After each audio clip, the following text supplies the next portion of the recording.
Olá, alunos. Sou o professor Samuel, responsável esse semestre pelo projeto da matéria de Engenharia e Tecnologia. E o projeto desse semestre consiste na construção de uma grua, né? Essa grua ela precisa obedecer algumas medidas padrão, já pré-estabelecidas para vocês.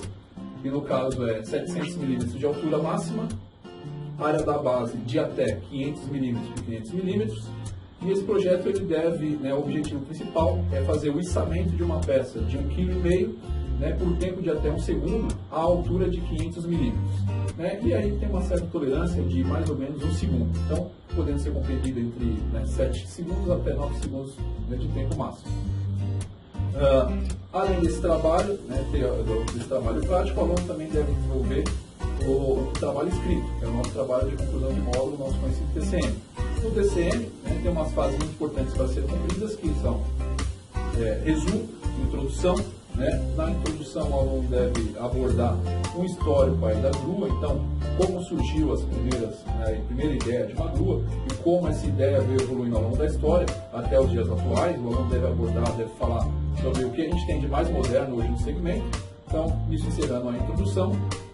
Depois o aluno parte para a parte de fundamentação teórica, onde ele deve falar sobre os componentes que foram usados, componentes eletrônicos e mecânicos.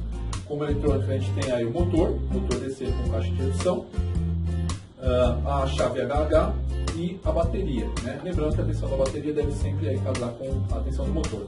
Na parte mecânica, o aluno deve abordar, ainda na fundamentação teórica, as polias, que é polias e correias, que é o que a gente vai usar como transmissão. Depois dessa parte de fundamentação teórica, o aluno entra no seu trabalho, seu trabalho teórico, na parte de desenvolvimento, onde ele vai falar sobre o passo a passo de desenvolvimento do projeto, desenrolar do projeto. Nessa parte é muito importante lembrar que o aluno deve também apresentar os cálculos mecânicos, então os cálculos de esforços mecânicos na estrutura da grua, também os cálculos da relação de transmissão utilizada pelo jogo de polias, e deve também apresentar o desenho mecânico, o desenho esquemático mecânico do projeto, então o layout do projeto, e também apresentar na parte eletrônica o desenho elétrico, na parte elétrica.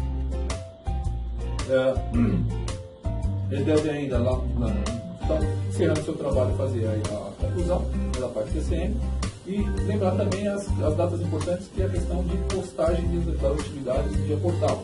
Então é muito importante que o aluno, ao longo do desenvolvimento, acompanhe o seu portal. E lá no portal nós temos grandes fases de postagem. Então temos lá primeira, segunda, terceira e quarta fase. Então a primeira fase o aluno faz o levantamento de relação dos grupos, então forma os grupos de até 3 alunos por grupo. Depois o aluno desenvolve, na segunda fase, a primeira postagem da primeira versão do TCM, que deve conter resumo, introdução e fundamentação teórica. Na terceira fase, no portal, o aluno deve entregar a parte de desenvolvimento mecânico, os cálculos mecânicos e a parte de layout eletrônico, do circuito do motor. E a última postagem é a última versão do TCM, então, onde o aluno já deve apresentar o trabalho completo. Não esquecer que junto, entre aí essas primeiras fases de apresentação, nós temos também a apresentação em slides, da primeira banca, onde ele vai falar dessa primeira etapa do projeto, que consiste basicamente até a fundamentação teórica, então acompanha a primeira parte de desenvolvimento do TCM, e a segunda, e mais esperada, que é a nossa segunda banca examinadora, que é a apresentação final do projeto. Então é onde nós, todos os professores, desejamos que vocês tenham podido conseguir concluir o projeto de vocês. Então estou à disposição de vocês para estar ajudando, tirando as dúvidas, e depois disso tudo, só tenho a desejar a vocês um bom trabalho.